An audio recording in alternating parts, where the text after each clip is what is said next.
You may ask yourself, as a Protestant evangelical, can a biblical case for the papacy be made? Is it possible? Is the papacy, is the idea of a pope, as the Catholic Church has and believes in, found anywhere in the Bible? And the common evangelical response, the Protestant response, the response that I would have given as a Protestant, as an evangelical, is no, of course not. It's nowhere in the Bible. Nowhere is there a pope leading a church. Well, my guest this week, Swan Sonna, says not only is it there remarkably obvious in the Bible in great detail, he brings in purely Protestant sources and commentaries on the Holy Scriptures to show us exactly how it is there and how it is believed to be there by the majority of Protestant scholars. It's a fantastic discussion. This is the discussion that I think you need to listen to if you are on the fence about the papacy.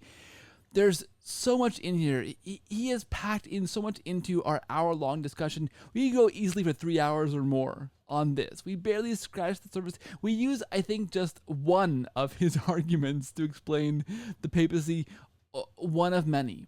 And it's founded on Scripture. This all comes from the Bible. It's right there in what God has given us in Scripture. It's a fantastic conversation. I think you will love it. Here it is, Swan Sona on biblical evidence for the papacy. Guys, watch this and eat it up. I know I did. Hey guys, welcome back to the show. Thanks for being here. Thanks for listening. Thank you for watching. I want to remind you, if you're listening to this on podcast, we're on YouTube at youtube.com/The Cordial Catholic. Or if you're watching on YouTube, we're also on podcast at The Cordial Catholic, everywhere you find fine podcasts. This week, we're in for an absolute treat. This is going to be a great conversation. I'm joined by Swan Sonna. He's a third-year philosophy student at Kansas State University. He has 2 published papers, one in Cornell University's undergraduate philosophy journal, Logos, on the presumption of innocence in legal and social settings, and a second, more recent paper, I love this one, Roman and Catholic, a biblical and historical defense of the Vatican I papal theology in response to Jerry Walls, published in Haythrop Journal. He currently runs the YouTube channel, Facebook page, and podcast, Intellectual Conservatism. It's fantastic. Check it out if you have not already. Welcome to the show, Swan. Thank you for being here, and hello. Hi, what's up? It's great to be here.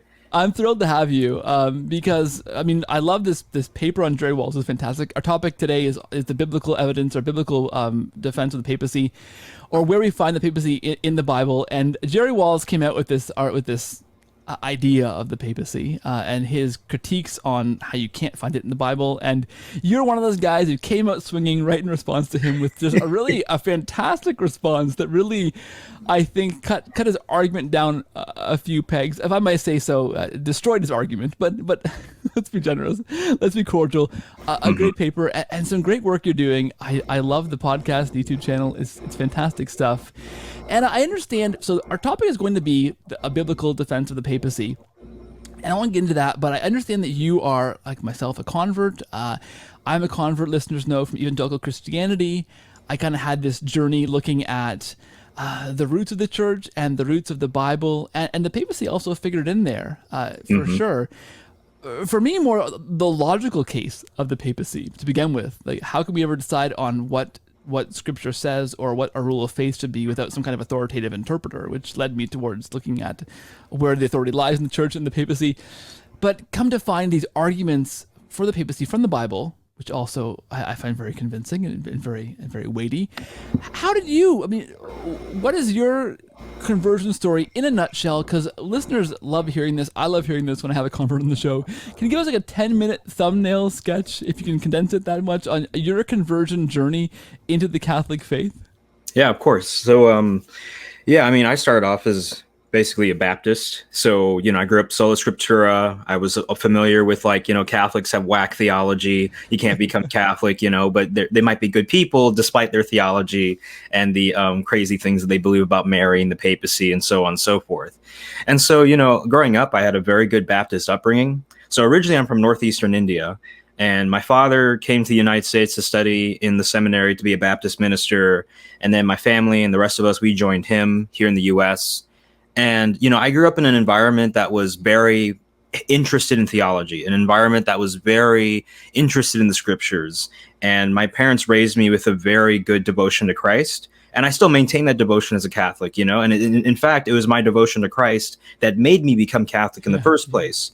Because, you know, when you love someone, you want to know every single thing about them, every ins and outs. You want to know them perfectly as they want to be known.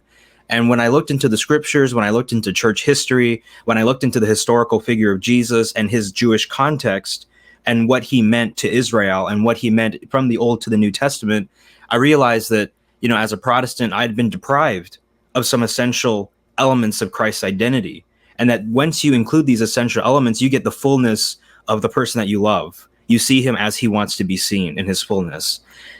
And so, you know, just to go back to the conversion story, basically the first conversion happened when I was in high school. So, you know, growing up, I was always interested in the big questions. I loved apologetics. I love philosophy. I love, you know, politics, you know, which is funny because, you know, my first paper was on the subject of the presumption of innocence. So you see kind of my mind going in all sorts of different directions. But when I was in high school, I remembered, you know, I started becoming more politically and theologically liberal to some extent. But at the same time, I was listening to people like William Lane Craig and other great Christian apologists.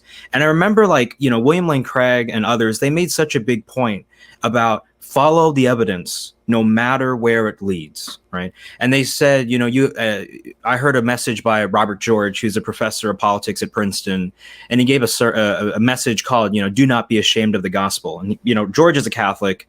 And when I heard that message combined with all the other things I was learning in apologetics about, you know, follow the evidence wherever it leads, be intellectually honest, don't be ashamed of the gospel. It made me more willing to begin reassessing some of my theological liberal beliefs and some of my, you know, politically progressive beliefs, especially on like the institution of marriage and the sanctity of life. And when I began looking at the scriptures and I began reading more into philosophy, especially natural law theory from the Catholic tradition, I eventually was convinced, like, oh yeah, okay, the Bible makes sense, and Christian theology, our positions on moral issues can be defended, you know, with this intellectual system of natural law. And so I had this first conversion then of going from liberal to conservative. And it was about that time that I started feeling kind of depressed because, you know, I'd been living my life as if, you know, this kind of liberal progressive view was correct. And then I realized, wait a minute, you know, I was wrong.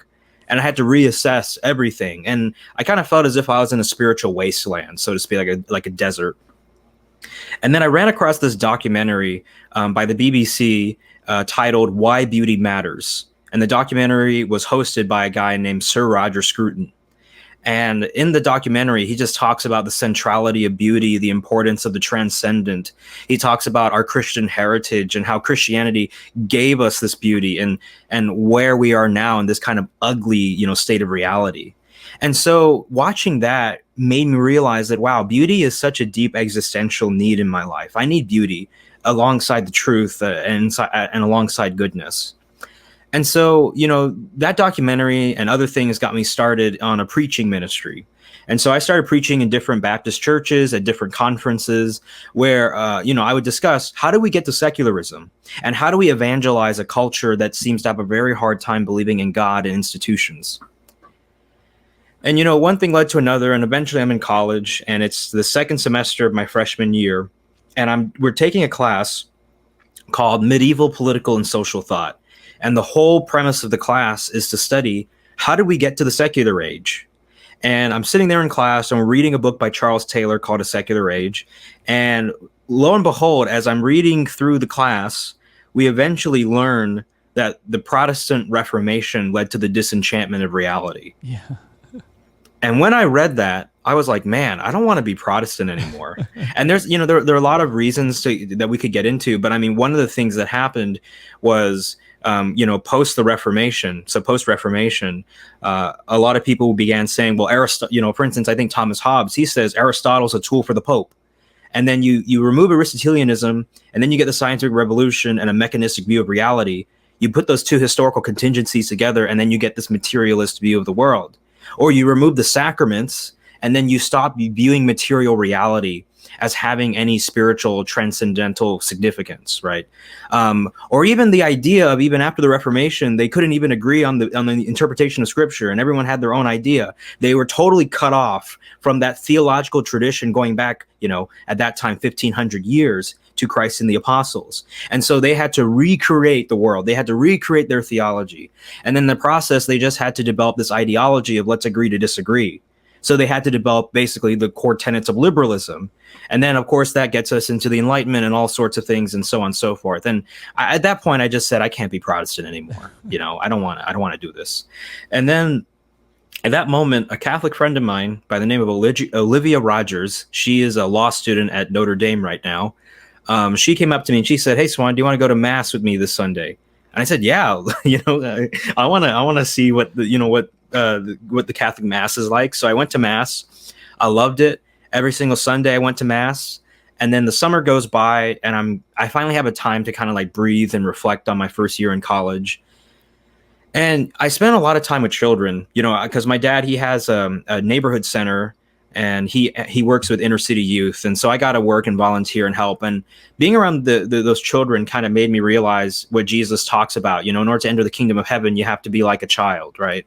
So I kind of prayed, God, make me young, make me new, make me have new eyes to see the world. Don't let me be a boring adult who just believes things because I already believe them. Make me a genuine truth seeker. And then during my sophomore year, I began asking that Catholic friend, Olivia, questions. And she said, let me direct you to my friend, Andy. And then Andy, he is a Catholic convert as well. He was raised in a Calvinist home, became Catholic. Andy and I start talking. He begins to shoot down every single one of my objections to Catholicism. And then because of my background training in apologetics, but also in constitutional law and philosophy, it was really easy for me to investigate and to do it in a fair way, to assess the evidence with fair standards. And once I did that, it was game over, And so eventually I start praying. I start asking to join the Catholic Church. I start getting religious experiences with the Blessed Mother and St. Thomas Aquinas. I mean, there's a lot that goes on. But I'll never forget this one thing, and I'll close off my story with this. After Mass one time, a guy came up to me. His name is Leonardo. He's very bold, And Leonardo, while I was Protestant still, he said, Swan, I believe that anyone who is looking for objective truth is going to become Catholic.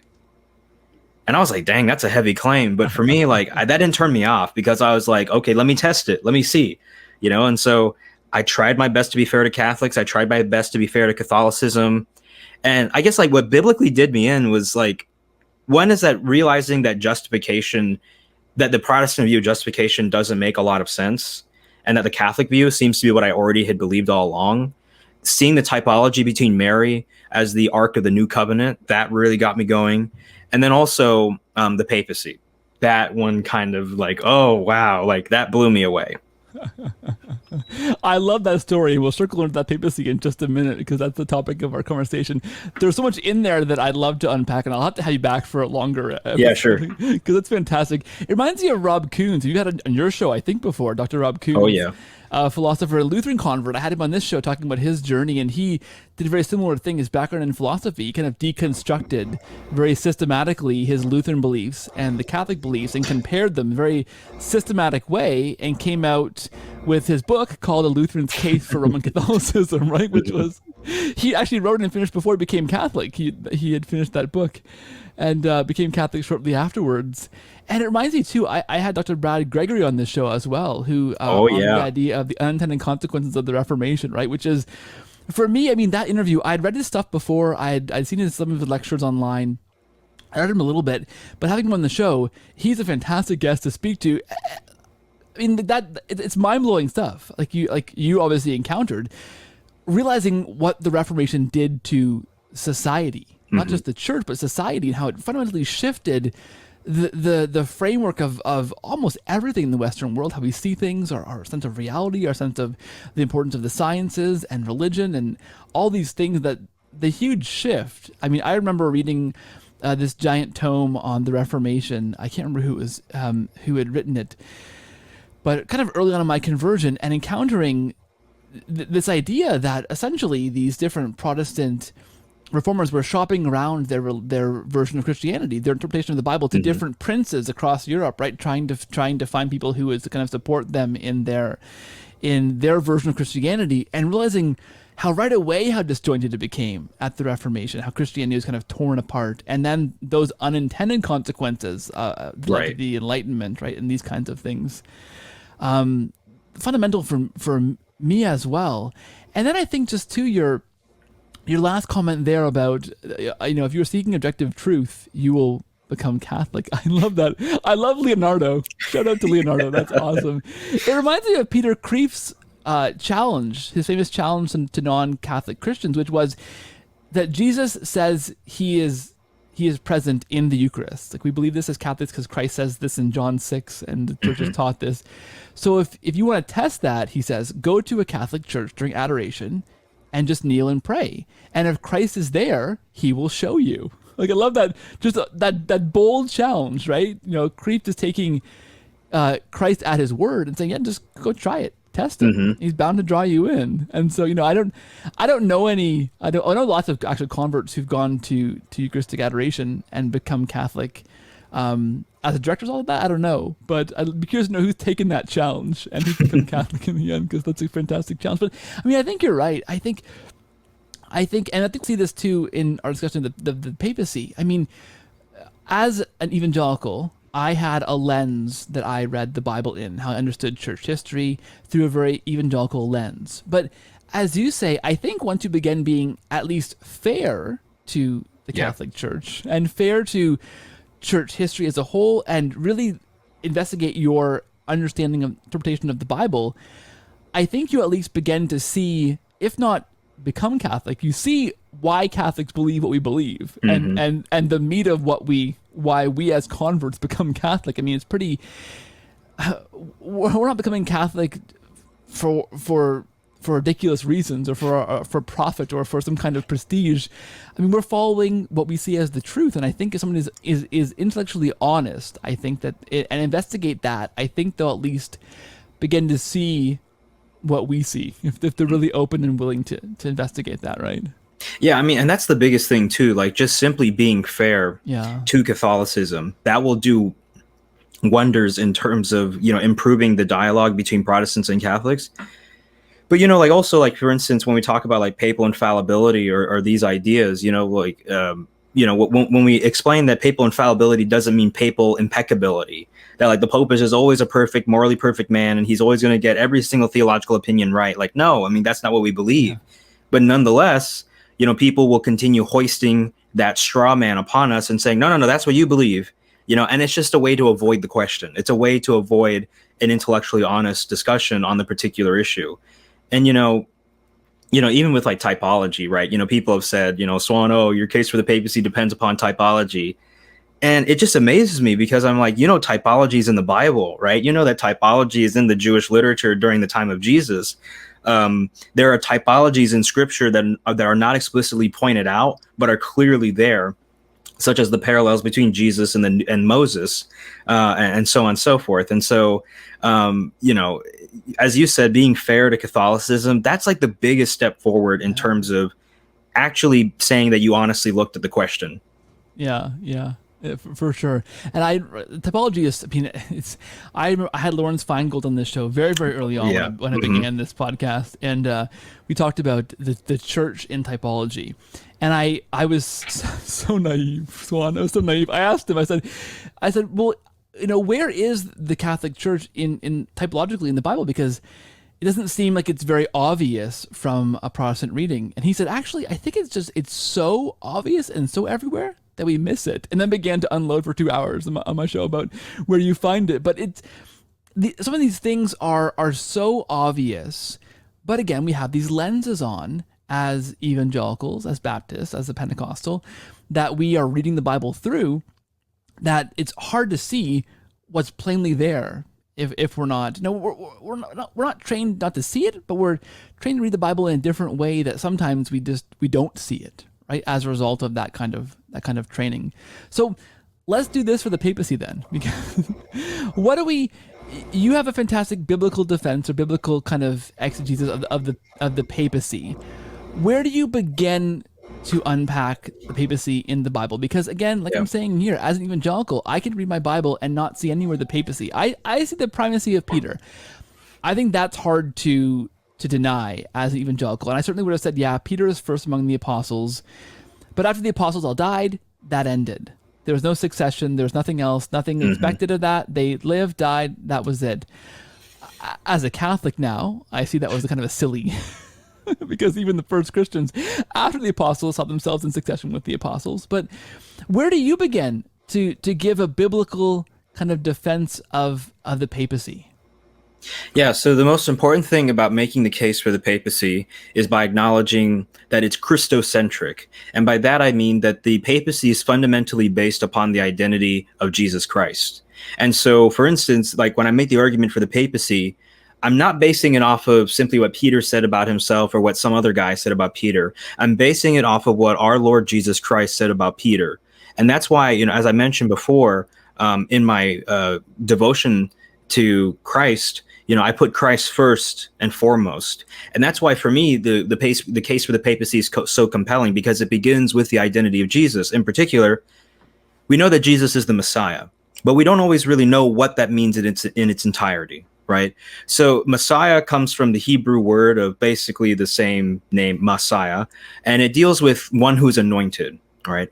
And we know that in the Old Testament that there were two people that were anointed, or two kinds of persons, among others. There was a prophet who was anointed, and then there was a priest who was anointed, and also the king was anointed. So three, actually. And what I looked at then was, okay, what is Jesus in the New Testament? How is he the anointed one? And so I looked at first that Jesus is the new David. Jesus is the new Moses. And then we know from Paul's writings that Jesus is the new Adam. And I noticed that for a lot of Protestants, who are focused on justification and salvation, which is a very important issue, they get the new Adam part right. But then I think they underplay the importance of Jesus being the new David and the new Moses, especially in that Jewish context in the first century, or especially, in Deuteronomy 18:15, Moses says that, a prophet like me will arise from among you. Right. And so we had better see in the New Testament Jesus exhibiting what Moses had done. Right. Even the rabbis, have a saying, the Jewish rabbis, they have a saying that as it was with the first Redeemer, so it shall be with the last. As it was with the first Redeemer, Moses, shall it so be with the last, the Messiah. When it comes to Jesus being the new David, we go back to 2 Samuel chapter 7, verse 8 to 14, where Nathan is giving a prophecy to David about the fact that, David's kingdom is going to last forever. It's going to last forever through a son. God's going to establish the throne forever.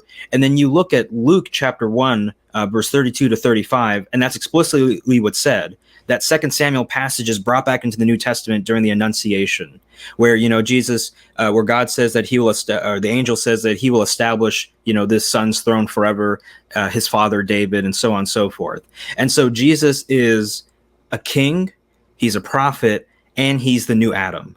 So Jesus is a lot of things put together, and it's really fascinating that, like, in his 3-year ministry, Jesus basically just unleashes a tsunami on the world. Like, it's just incredible what Jesus did in 3 years, and the fact that he did all of these prophecies and he combined all of these men and these types into his one identity in person. So that's incredible from a biblical standpoint.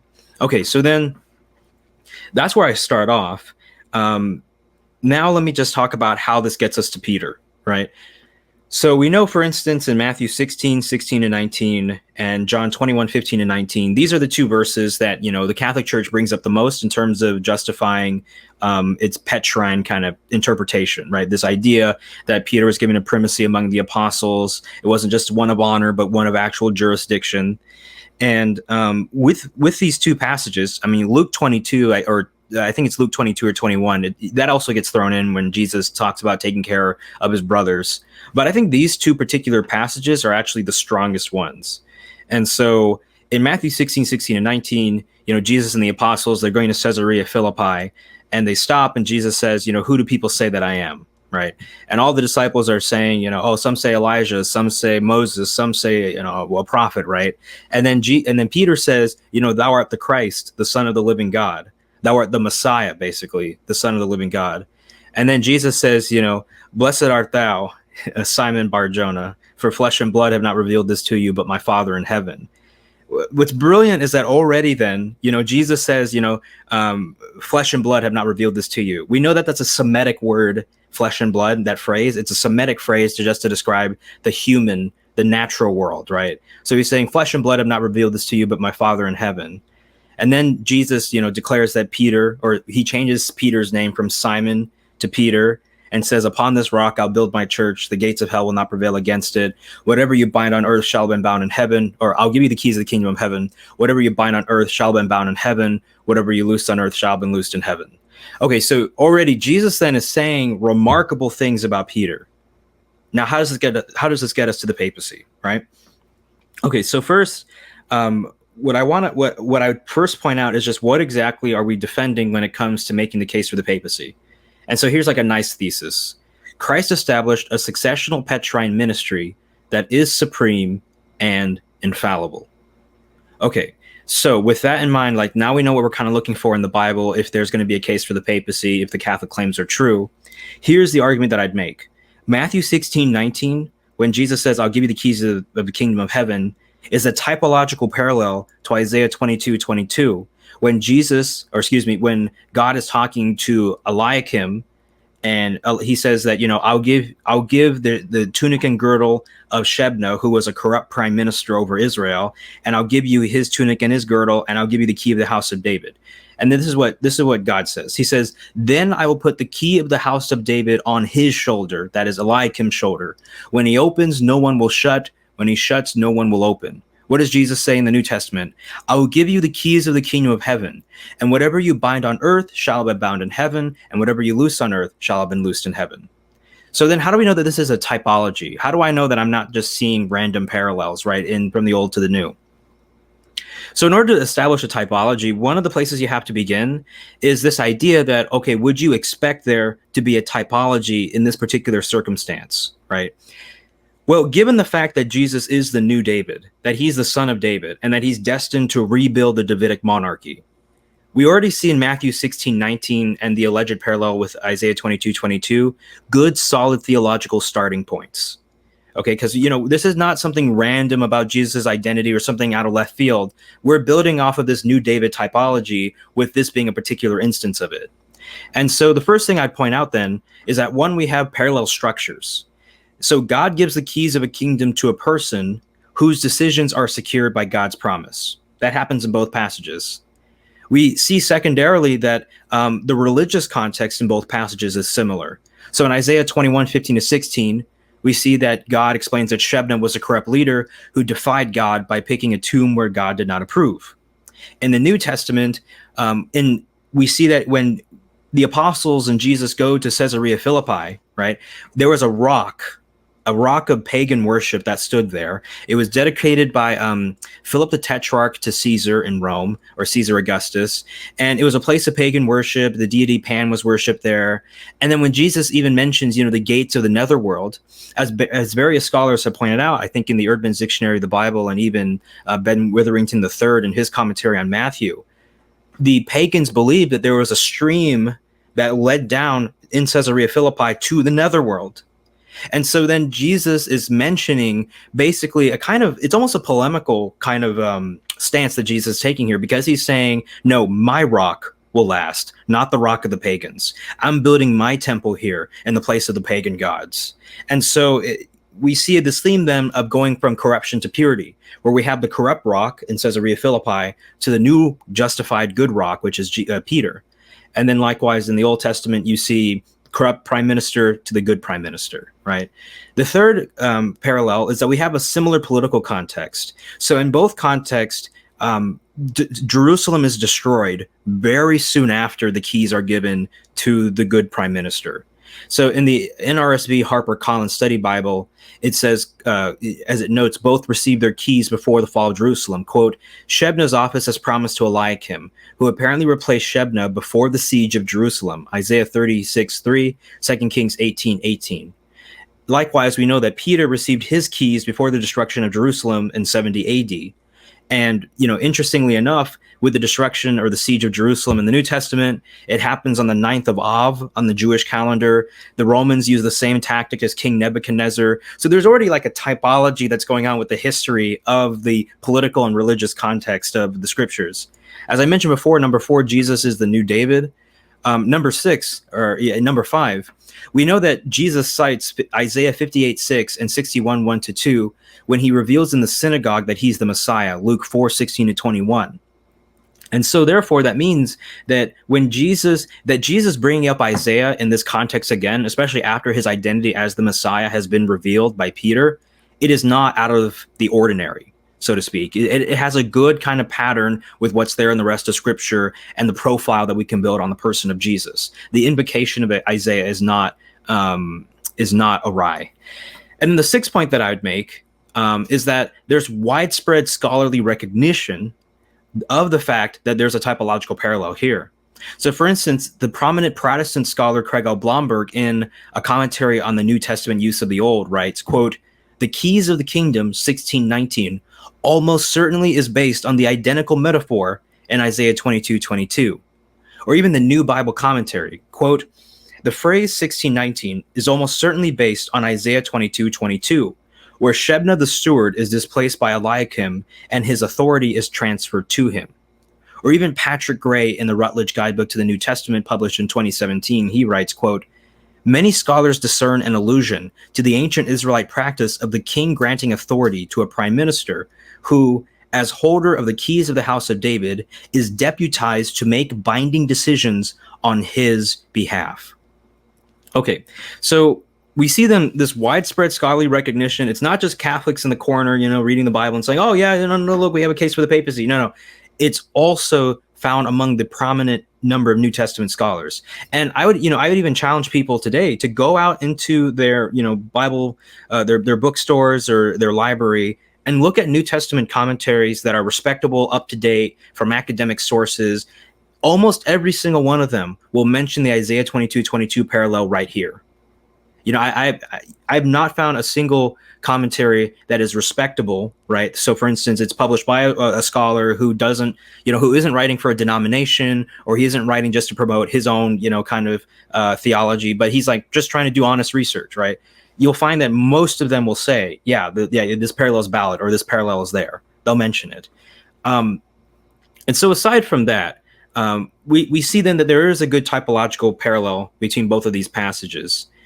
And so then I can go on, but let me see. Are there any questions that you have? Yeah, well, I wonder, like, I absolutely think, you're right. What do these Protestants make of it, do you think, if not putting some weight on that? Do they say, 'cause I would have said as an evangelical, and I've read this before too, that, okay, so Peter was given this special role, but the role doesn't last beyond. So he was made prime minister of this new kingdom or whatever Jesus was founding here, but the church is invisible. So after Christ dies, that office is dispersed.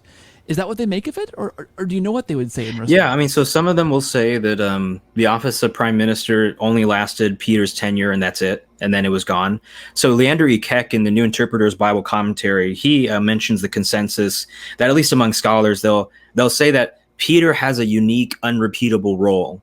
And as Catholics, we can actually affirm that, because the earliest church fathers also, when they talked about the successors of Peter, they didn't act as if Peter was replaced, so to speak, but they viewed the popes as simply Peter living through his successors, ruling through them.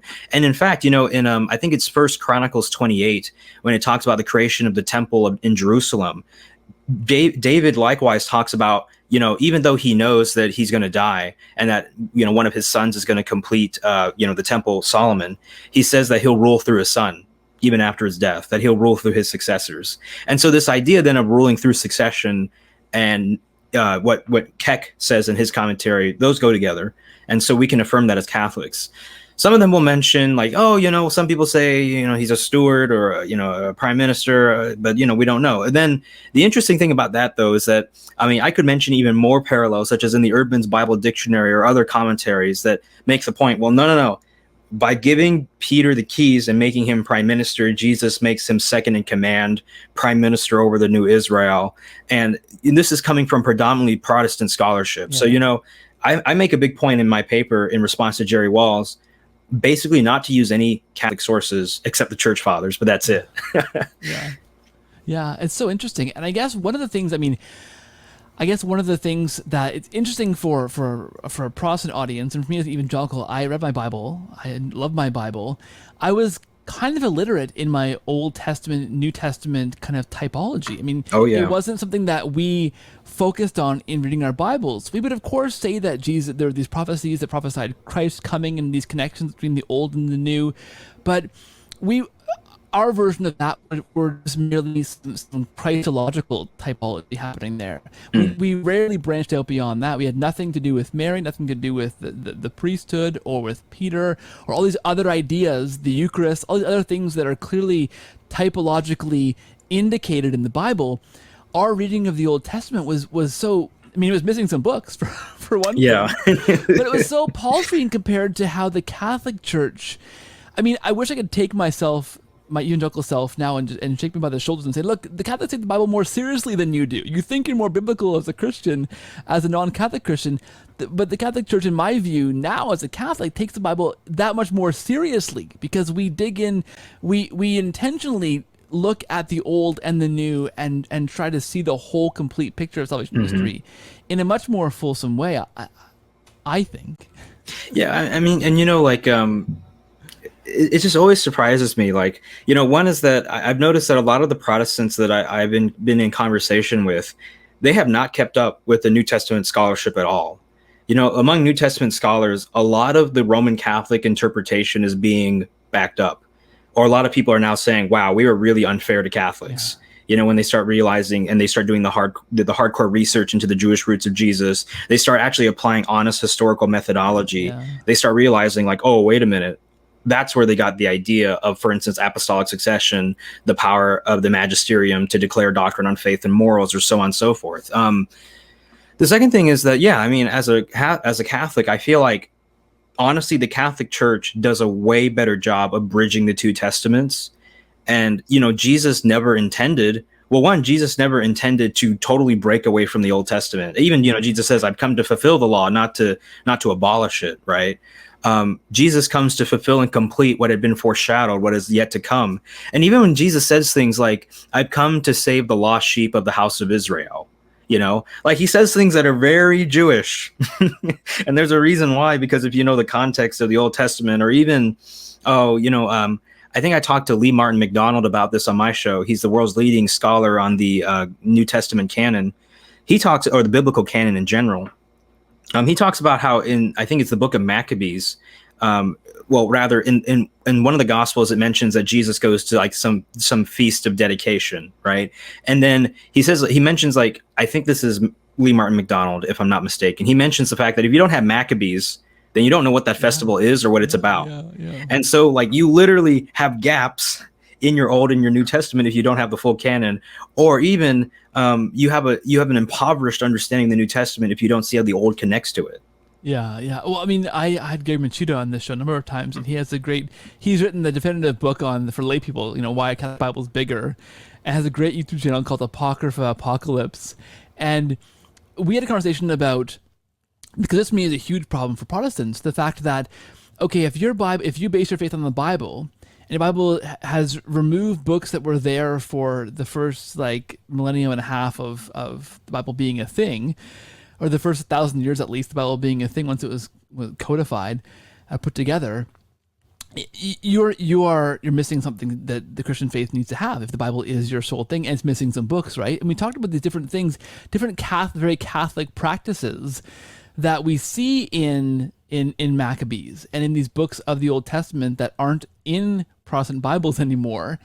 And of course, it'll be biased towards things like prayer to the saints or prayer for the dead or the idea of purgatory. If you are missing Old Testament books of the Bible that kind of set the stage for some of those things to come along and be and exist in that late Jewish culture, early Christian culture, I mean, you're kind of handicapped to begin with if you're missing those books that really were removed at the Reformation, right? Right. Yeah. I mean, and also, like, going off the topic of like prayer of the saints or whatever, like, when you look at the New Testament, like I think it's Jude chapter 1, verse 9, you'll see certain things that are not mentioned in the canonical Old Testament, but somehow appear in the New Testament, right? So in Jude 1:9, it talks about how, after Moses died, the archangel, I think it's Michael or Gabriel and Satan, dispute over the body of Moses. That's not in the Old Testament. That's in a text called the Assumption of Moses, or the Testament of Moses, that was finished around the time of Jesus, or at least maybe a century or so before, right? And so a few years before. And so the point here is that you have, I think it was finished during the time of Jesus. Yeah. Anyway, so you have like documents from the surrounding Jewish culture that make it into the New Testament. And then when you start bringing up, like, wait a minute, our faith is so Jewish that it has Jewish traditions in it from the time of Jesus, you start realizing different things. And like, for instance, the Jewish people, because Elijah was taken up to heaven, right? In the Jewish literature, you'll see people praying to Elijah or calling upon him because he's alive in heaven, and asking, and they, the Jewish people are asking him for help, and he's viewed as like a guardian angel. And that's why too, people believe that Elijah would return to reveal the coming of the Messiah. And then Jesus in the Gospel of Matthew, he explains that, well, no, John the Baptist is the Elijah that you've been waiting for, So it's just like, wow, okay, it's all coming together. But okay, so I do have more points to make about Peter and Eliakim, right? And so let me continue on. So I gave 6 reasons so far for the typology. I think maybe this is the only argument I'll get to, but that's fine because it's also one of my favorites. But yeah, I mean, so basically, and this is a really important point, so Eliakim and Peter are both compared to reliable objects. So Eliakim is compared to a peg that will one day collapse, presumably during the fall of Jerusalem, Isaiah 22:23-35. Peter, however, is identified as the rock of Christ's church in Matthew 16:18. Now, some people will say, well, no. It's not Peter, the person, who's the rock. It's Peter's confession, or it's Peter's faith. Well, there are actually 6 reasons why I defend this interpretation, and why the vast majority of scholars today defend this interpretation, regardless of if they're Protestant or Catholic or Orthodox or atheist or Jewish or agnostic. So one is, first, the scholarly consensus. Peter is the rock of Christ's church in Matthew 16:18. This has been the consensus of scholars since the late 1970s. For instance, in Charles Talbert's 2010 commentary on Matthew, quote, "At the end of a detailed history of research, Joseph Burgess, 1976, concludes that opinion has shifted toward identification of Peter, not Christ or Peter's faith, with the Petra in 1619. The decisive argument seems to be that in certain Jewish circles, Abraham was regarded as the rock on which Yahweh built the old congregation. For instance, in Isaiah 51:1-2, it says, 'Look to the rock from which you were hewn,' to the Jewish people. 'Look to Abraham, your father.'" That parallel is being made there. Or even in the Yalkut Shimoni 1766 on Numbers 23:9. So the Yalkut Shimoni is a midrash. A midrash is a rabbinic commentary on the Bible. And here's what it says in the Yalkut Shimoni, or rather, it's a parable that tells about a king who planned to build a palace, digging solid rock for a foundation. And just so, God saw Abraham, who was to arise, and said that he was the solid rock on which he would build the world. And so already in Judaism, you have this idea that there is a man who is the rock, and that rock is Abraham. Abraham's name was changed from Abram to Abraham. Peter's name is changed from Simon to Peter. Abraham is compared to the rock of the Jewish people. We know, for instance, from the Dead Sea Scrolls in the Thanksgiving hymn, that it talks about God building communities on rocks. And so this idea, this analogy of God building a people on a rock, or an ecclesia, an assembly, a church, that's not out of the picture either. That fits within the Jewish context of the New Testament. In the 1985 Encyclopedia Britannica, it says this, quote, "Though in the past some authorities have considered that the term rock refers to Jesus himself or to Peter's faith, the consensus of the great majority of scholars today is that the most obvious and traditional understanding should be construed, namely that the rock refers to the person of Peter." And even in the 1995 Theological Dictionary of the New Testament, Oscar Kuhlmann, who's a famous German Protestant scholar, he writes, quote, "Roman Catholic exegesis is right, and all Protestant attempts to evade this interpretation are to be rejected." Okay, so then we see then that there's already a scholarly consensus that Peter is the rock. Craig Keener points out in his 2011 IPP academic commentary on Matthew that, quote, by Jesus' day, the Greek terms Petros, Peter, and Petra, rock, were interchangeable. So already by Jesus' day, there was not a sharp distinction between Petros and Petra, as some Protestants will often object to the Catholic interpretation. Oh, Petros and Petra, they're two separate things. No. In Jesus' day, the two were inseparable. And then even D.A. Carson in the Expositor's Bible commentary, he actually gives us an argument where he says, if the Protestant interpretation were correct, we know what Greek word Jesus would have used instead of Petra and Petros. So to quote from D.A. Carson, quote, had Jesus wanted to say no more than that Peter was a stone, in contrast with Jesus the rock, the more common word would have been lithos, stone of almost any size. Then there would have been no pun. And that is just the point. So D.A. Carson points out that we know if the Protestant interpretation was correct, which word Jesus would have used. And Jesus doesn't use that word. In the Greek, when Jesus says upon this rock, the word that he uses for this is taute, which means in Strong's Greek 3778, it means this, implying sameness, not a distinction. And so you see this used throughout the New Testament when the New Testament says, and Jesus said that these things would come to pass, right? Or Joseph dreamt of these things, right? And then you know that when it says these things or this, and he uses tauton, which is a variation of taute or tauta, it's referring to the same thing that was referred to before. And so then upon this rock, I will build my church. Upon this same rock. Okay, well, who was called rock prior to the Petra? Well, the Petros. Who's that? Peter. And then, so there are all sorts of other examples that I can give here. But the point is that we know that Peter is the rock on which Christ built the church. Even David Bivin, in his article in the language environment of first century Judea, he points out that regardless of what language Jesus spoke, whether it was Greek, Hebrew, Aramaic in this particular passage, you would not miss the parallel. If Jesus said this in Aramaic, it would have been Kepha, Kepha. Upon this Kepha, I will build my, thou art Kepha, and upon this Kepha, I'll build my church. Leander E. Keck in the New Interpreter's Bible Commentary, he actually says that, for our English ears, the passage should be interpreted like this: thou art rock, and upon this rock, I will build my church. That's how you get the pun in what Jesus is saying. And so all this is to say that both Peter and Eliakim are likened to reliable objects. And some people will say, well, okay, but in the Isaiah passage, the peg falls away, right? So then wouldn't it make sense then to say that Peter's office will eventually fall away as well? Doesn't that go against the Catholic interpretation? And what I say in response, and I say this in the paper, is that no, the New Testament provides us a symmetry breaker that isn't arbitrary. By comparing Peter to a rock, we know in Jewish tradition that rocks are associated with everlasting, reliable foundations. This is mentioned in the book, The Gospel of Matthew and Judaic Traditions by Herbert Basser and Marcia Cohen. And also, the Jewish temple was built on a rock, and this rock was believed to have been in existence since creation itself. And so already then, we get this idea that Jesus is building a new temple. He's building a rock, and he's going to put his temple on that rock, and that rock is Peter. We see already all this kind of imagery to show us then that Peter and Eliakim are being likened to similar objects and are basically parallels of each other from the old to the new.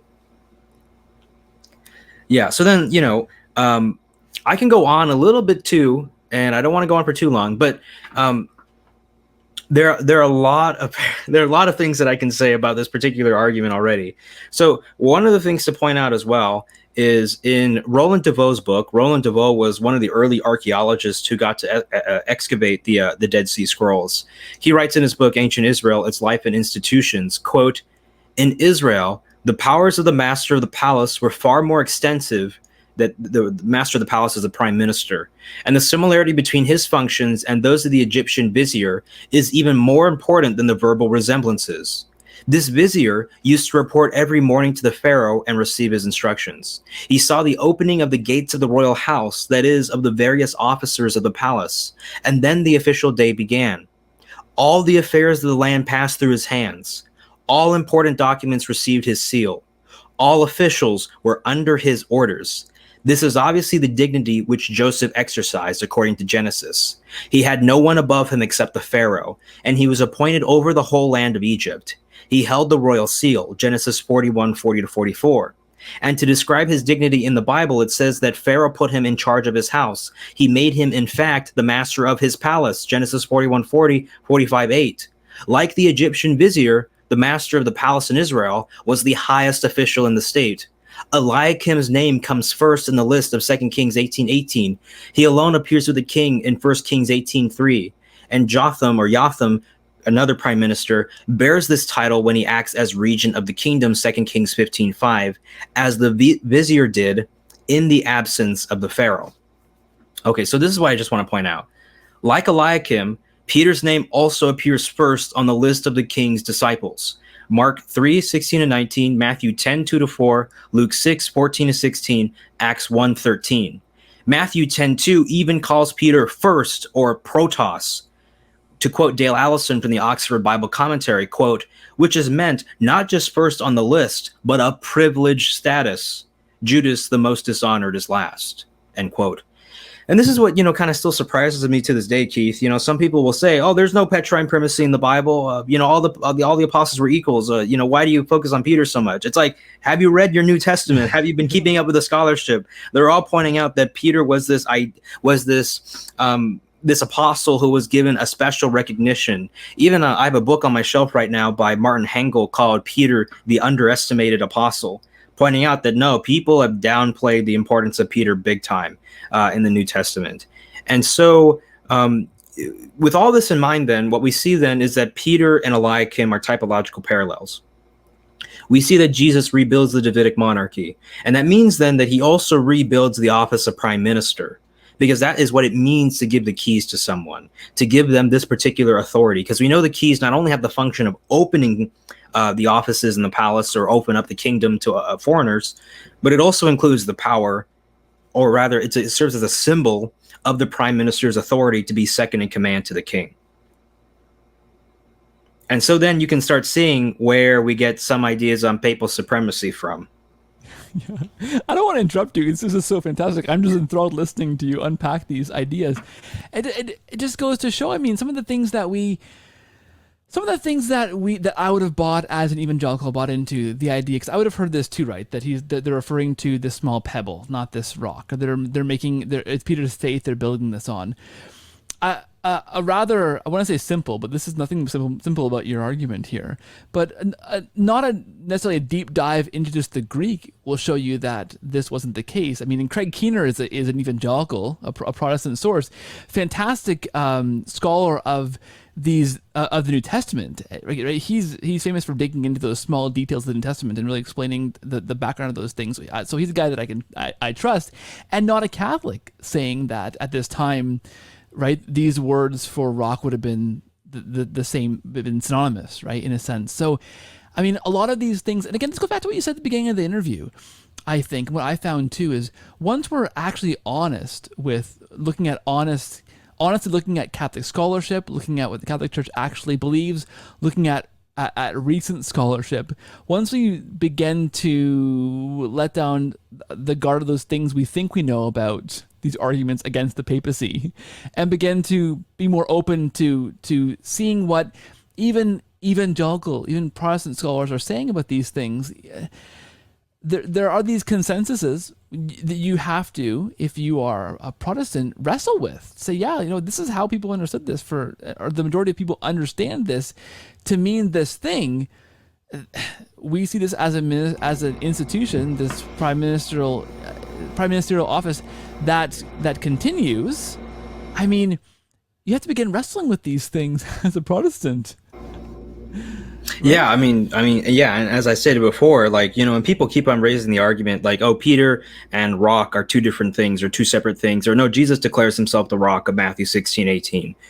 It's pointed out again and again by scholars like Marvin Vincent and others that this is untenable, right? And this is, what was it? William F. Albright and C.S. Mann in their book, the commentary on the Gospel of Matthew from the Anchor Bible commentary on Matthew, published by Doubleday Books. They point out that we have to dismiss the Protestant interpretation because it's so clearly biased that it's just not being honest with the source material on the parallel between, Peter and the rock in the first place. And so let me just say a few last things, and then this will wrap up the argument that I have here. Sure. Okay. So how do we get succession, right? How do we know that this was an enduring office? Okay. So aside from the fact that Peter is compared to a rock, and rocks were meant to last forever in Jewish tradition, so he's not a collapsible peg, we know that prior to Eliakim, we know the people who held the office of prime minister in the Old Testament. So this was Shebna, Azra, 1 Kings 16:9, Jotham 15:5, and Ahishar 4:6. And so we know then that the office was, by its nature, if not interrupted or impeded, it would continue. It would have succession to it. How do we get supremacy then? Well, we know that the keys make one second in command to David's son. So as I mentioned before, the keys, they have two functions in the Old Testament. They open and shut the gates of the royal palace, and they symbolize the prime minister's authority. And so, for instance, in the NIV Cultural Background Bible, it says, quote, "In the biblical period, locks were quite large and required a correspondingly large and heavy bronze or iron key. When Eliakim is given this key, its size and probably its elaborate decoration would serve as a visible symbol of its authority to lock and unlock the rooms and gates of the palace in Jerusalem." In Craig Keener's 2014 IBP New Testament Background Commentary, quote, "The keeper of the keys was one of the most important roles of a household servant. Because keys were bulky and might be carried by only a single person, they also symbolized authority. A high official held the keys in the royal kingdom, for Isaiah 22:20-22, and in God's house, the temple." Anthony J. Saldarini, in the Urban's Commentary on the Bible, writes, quote, "The image of keys connotes ruling authority." And then he says, CF, Isaiah 22:22, on keys as the power of the king's prime minister, and then he references Revelation 1:18, as does the metaphor of binding and loosing, 16:19. The New Bible Commentary talks about how the opening, that shutting and opening mean the power to make decisions, which no one under the king could override. In page 158 of the Urban's Bible Dictionary, quote, "In conferring upon Peter," and by the way, the Urban's Bible Dictionary was edited by a Methodist scholar. Okay, so this was not a Catholic scholar who edited this book that I'm citing. He says, quote, "In conferring upon Peter authority as head of the church," Matthew 16:19, "Jesus uses the rabbinical terms to bind and to loose. In rabbinic usage, the terms mean to forbid and to permit, with reference to interpretation of the law or the Torah and the scriptures, and secondarily to condemn or to place under the ban and to acquit.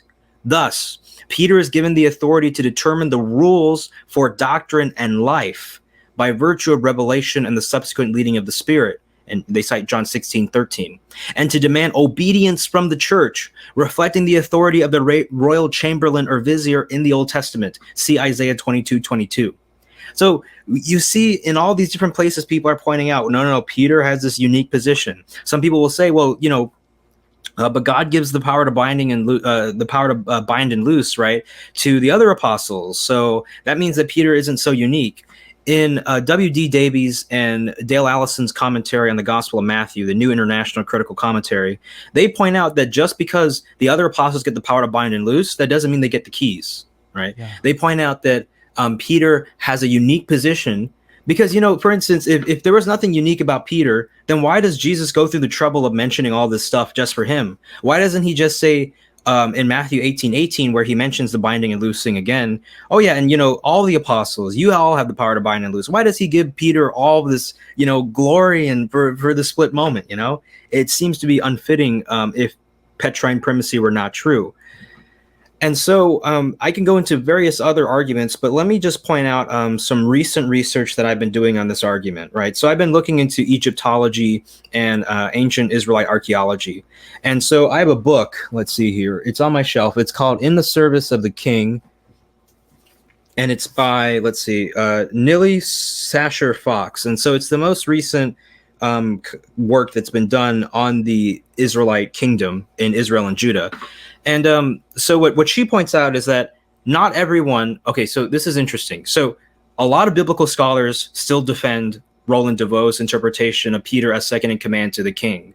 But she points out that among a lot of Israelologists, or people who study Israelite archaeology, they're kind of more nuanced about the relationship of Peter, the relationship of Eliakim to the king. But what she does point out in the book is that even if you take this more critical or nuanced critical interpretation among contemporary scholars, she still points out that in the Old Testament, this office of prime minister, he could go beyond his original jurisdiction and settle issues in the kingdom himself. And so even if you take the most critical the critical position, so if you don't accept the prime minister vizier view, the other view that you're left with among the Israelite archaeologists is still a view that the prime minister could extend his jurisdiction beyond just the palace and into all the affairs of the kingdom. And so either way, I mean, that kind of sounds like how the papacy developed. If you think about it, right? Like people talk about, oh no, the Bishop of Rome only has jurisdiction over Rome, and then he starts interfering in the matters of the other churches. Well, you have that in the Old Testament with the prime minister deciding when he can intervene on matters himself. And so, regardless of if you take the hard view or if you take the interpretation of Roland de Vaux or the interpretation of a Fox, either way, you're left with papal supremacy. Yeah, it's really interesting, and this, barely scratches the surface of the research that you've done, I know, and what else is out there. And something to point out, I think, so important is that I don't think you quoted a single Catholic source here in this discussion here. What you're quoting from is Protestant sources who are admitting that this view of Peter as more than just a guy who says something and his faith is this rock. More than that, this important role of this prime ministerial role, this important role of the keeper of the keys, and how this is an ancient office and this is very important, and this there's a succession that exists in here. These are coming from Protestant sources who are affirming what we as Catholics believe to be true, right? Yeah, totally. And also,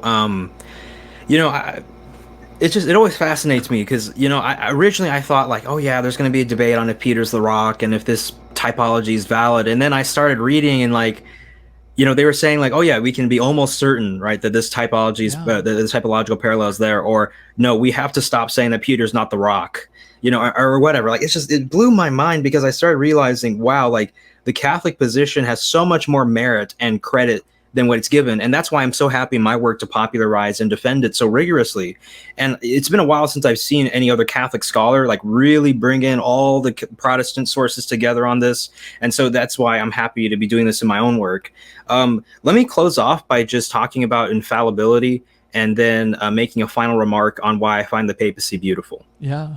So, I recently did a debate with Stephen Nemesh on Pints with Aquinas, and that debate was particularly on the infallible magisterium. What I just want to say is this, right? Jesus says to both Peter and then to the apostles, whatever you bind on earth shall have been bound in heaven, whatever you loose on earth shall have been loosed in heaven. We know from, for instance, R.T. France's New International Critical Commentary on the New Testament, on the Gospel of Matthew. We know from the New Interpreter's Bible Commentary, the Erdman's Commentary on the Bible by Anthony J. Soderini on his entry on Matthew. These scholars agree that Jesus is conveying to Peter and the apostles that whatever they bind on earth, that is to say, whatever they declare to be doctrine, right? Whatever they declare to be authoritative, what needs to be held by the people, whatever they bind on earth shall have been bound in heaven. And so Jesus uses in Greek this future passive perfect periphrastic. And Jesus is saying, in effect, and R.T. France points this out in his commentary, Jesus is not saying that Peter will make a ruling and then God, because he's bound by Peter, has to agree with it. No. Peter will only declare as doctrine what God wants as doctrine. And so God uses the apostles and Peter to be his agent, so to speak, on the earth, and to fulfill what is said in the Lord's Prayer, right? The Lord's Prayer says, thy will be done on earth as it is in heaven, right? So literally the church is bringing in the teaching and the doctrines of God and bringing them to the earth. And so then we know from the Jewish literature that it mentions, for instance, this idea of the high court in Jerusalem, the rabbis, when they bind and loose, their rulings being backed by heaven itself. And so Jesus is using all of these analogies and these images in order to defend the teaching authority of the apostles. And he's saying, in effect, God will be behind your rulings. And the Catholic Church has never taught that, the Pope is infallible because he's so smart and he's such a great guy, and the bishops too. No, they teach that it is God's promise that protects the church from infallibility. And so the argument that I want to make here is that if you look at, what's going on in this particular text, you'll see that Peter only declares as dogma, as doctrine, what God has already willed to be declared as doctrine. And that means that then Peter cannot declare error because heaven stands behind him. And let me close by quoting Grant Osborne's from Grant Osborne's book, The Hermeneutical Spiral. He says this, quote, "Scholars are beginning to agree that Matthew 16:19 and especially John 20:23 relate primarily to the proclamation of divine truths. The hearer must respond, and this response leads to salvation or judgment." The Hermeneutical Spiral, that's an influential book that has influenced, exegetes in seminaries across America, across the world, okay? And this is what Osborne is saying, is that this is the consensus, the growing consensus of scholars, that Peter has the power to declare divine truth, and that if you do not obey his declarations, then you can be standing in judgment. And so let me close by just talking about why I find the papacy beautiful, okay? And this is it, I promise. So the reason why I find the papacy beautiful, one is that even in spite of our human failings, God still believed in giving Peter this kind of power and authority. Peter in himself, he might see a failure. He might see, his limitations and his shortcomings, his temper, his unreliability. But Jesus sees a pope, a head shepherd in Peter. And the papacy shows us that even 2,000 years, not only do we have the Bible, but we have the office of the apostles. We still have that voice of God speaking 2,000 years ago into our day and age as a living, breathing reality. And we literally live in the Davidic monarchy as Christians. And that we do not have to be afraid of the kingdoms or the powers of this world, because Christ has already visibly established his kingdom. In Rome today, sitting on the chair of authority is not Caesar, it's not the Pharisees, it's not the Sadducees, it's not any other human authority. It is Christ's prime minister who's there in Rome. And so that is how we can know that we have not been abandoned, and that the kingdom that Christ started, what he began in the Old Testament, God finished into the New Testament and in our day and age. That is beautiful, as you say, so beautiful. I remember coming upon that as a convert looking into the Catholic Church and realizing just the incredible grace that is, that I used to believe as an evangelical that the church was invisible, right? We were all kind of bound by this invisible church, we're all Christians. We couldn't really define what that was because we didn't always agree on different things like salvation and baptism and those kinds of things. There wasn't a lot of agreement, but we would say that on the essentials there was. What the essentials were, we couldn't pin down, of course, but we were invisible, right? But to then realize that, wait a minute, no, there's good biblical, historical, typological reasons to believe that Christ left us with a pope. I mean, just to think of that person there, like you say, in Rome, to know that symbolizes what Christ gives to us and established for us, that's a huge source of grace. Even when that pope sometimes annoys you, and popes, as you say, aren't perfect, they're not impeccable, right? That is a huge source of grace, of love, of beauty that Christ left for us. That there's actually a person and an office, and the apostles continue the ministry on earth today, in a sense, right? That is beautiful. That's a great word for it, Swan. Yeah, I mean, the apostles, they never really left us, and that's the beauty of the intercession of the saints, and also the fact that they left visible offices on the earth by which, the bishops become the successors of the apostles. Yeah, and I mean, even like, in this day and age where we have lost faith in institutions and we've lost faith in just a lot of old traditions, I think it's really remarkable that we have this one institution that's lasted the test of time for 2,000 years. And even though like the men who sit on the chair, they might not be perfect, they might not be great. We know that God will judge fairly, but that he will use those evil men still to even continue his church. And if he needs to teach doctrine through them, sure, he'll do it through them, right?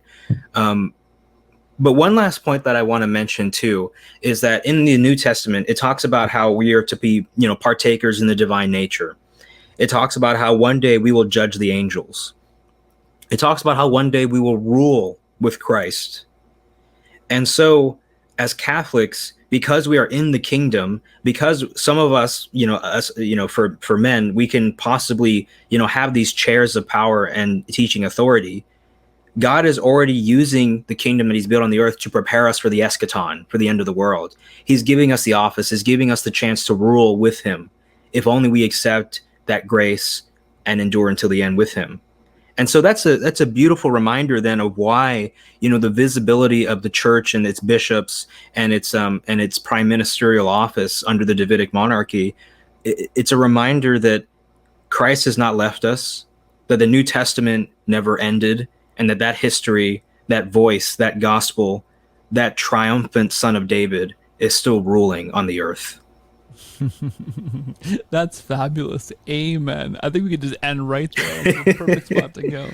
I was going to remark on the fact that I've encountered the critique amongst my evangelical friends or people online, as you do, encounter these arguments that we're reading into these typological situations. Like we're reading into the Bible, we're reading it wrong, or we're misinterpreting it to see these linkages. And I think, I'm curious to know what you say. My response to that is, well, God authored the Bible. Like God had a hand in putting the Bible together to give to us. And he's not going to make a mistake. He isn't going to put these things so obviously in place that we could wildly, throughout the last 2,000 years, misinterpret or misunderstand or not get right. And when we see these typological connections, I mean, sure, we can make some that are kind of crazy, but and that is done out there. But when the bulk of the evidence, even among our Protestant brothers and sisters and scholars, lands in the place that make these connections, the Bible has a divine authorship. We can't just discount these connections by random fluke or coincidence or us reading it wrong. You have to, I think, as an evangelical, as a Protestant, at least give that some weight and ask yourself, pray about it. Why do these connections exist if God did not author them and intentionally put them in there as part of this divine story of salvation? Right? Does that make sense? Yeah, and I mean, I would just point out too that one is that the typology I'm proposing, it's not based off of something that I've just invented. It's based off of a typology or pattern that we know is in the scriptures, which is Jesus' status as the Son of David, as the King of Israel, right? So it begins from there. So it begins on very solid exegetical grounds. The second thing I'd point out is that, as I mentioned before with the Gospel of Luke, Jesus already uses the the book of Isaiah to reveal his messianic identity. And so the fact that I'm using Isaiah 22:22 in the context of Matthew 16:19 is not unfounded. It fits the pattern once again. The third thing I'd point out is just asking them, where do you think the typology goes wrong? And I mean, not like, where does it conflict with your prior theology, but on exegetical biblical grounds, where does it go wrong? And then, some of them will say, and I've never heard a response. I've heard some people say, Peter's the rock in Matthew 16:19, but Eliakim is the peg in Isaiah 22. And I'm like, well, there's a reason why. I think there's a natural symmetry breaker so that we're not just arbitrarily saying, it applies in this case, but not that case. Some of the Orthodox that I've run into, they try to say, because none of the church fathers pick up on this typology explicitly. Although they pick up on all sorts of other typologies between Peter and Moses, for instance, which are really interesting, they'll say we can't accept it. And I'm like, okay, so, for the Orthodox, right, like, you guys know that sola scriptura is wild, okay? You reject sola scriptura, but why are you advocating solus patris, this idea that we can only exegete insofar as what the fathers have themselves revealed or said? I mean, it seems incredible to me whenever someone begins to arbitrarily limit the evidence and they say only this, only this. And it's like, well, why? Because if it's there, and I've had multiple Orthodox Protestant, scholars and apologists say to me, yeah, this is a valid parallel. Like, this is a compelling Yeah. interpretation, and they don't really know what to do with it, right? What I'm saying is like, um, meditate on the argument, think about it. But like the fact that no one has been able to defeat it, I think it says something there, because it at least says to you this much: the Catholics are not ridiculous when they believe in their Vatican I papal theology. They can actually look at you straight in the face, point out the Bible, and say, this is where it is. Yeah. Yeah. Well done. Swan, absolutely a pleasure to have you on the show. Your podcast, YouTube channel is Intellectual Conservatism. Where else you want to point people towards? I'll put links in the show notes. Sure, You can yeah. find that. Anywhere else you want them to go? Yeah, I mean, so aside from my podcast on Apple Podcasts, and I have a Libsyn website, and also, you know, the Facebook page, Intellectual Conservatism, the YouTube channel, on academia.edu, you know, just type in my name, SUANSONNA. I'm going to start uploading more of my research and my papers and stuff that I've been working on. I'm right now working on turning, so my opening statement, which is my latest research, my opening statement in my debate with Stephen, I'm going to turn that into kind of more like an essay format and have all the footnotes and citations for everything that I mentioned. It's like a bunch of sources in that debate. And yeah, I mean, it's going to be something like, you know, biblical proof that Christ established an infallible magisterium or something like that. And it goes into way more detail about the succession of the apostles. It goes into way more detail about infallibility and the Jewish roots of infallibility. It goes into way more depth about the theology or the view of the church that's in the New Testament and among the earliest fathers, that it wasn't this invisible institution, but rather it was a new kind of high court, a new temple that can make ex cathedra decrees. Fantastic. I'll put links to all that in the show notes. Of course, we could talk for hours about this. I know. I love it. Thank you for being on the show. Thank you for your fantastic work for the church that you are doing. I want to say God bless you. I got to have you back for sure. God bless what you're doing in the church. And thank you so much for being here, Swan. Yeah, no problem. I love it. Thank you.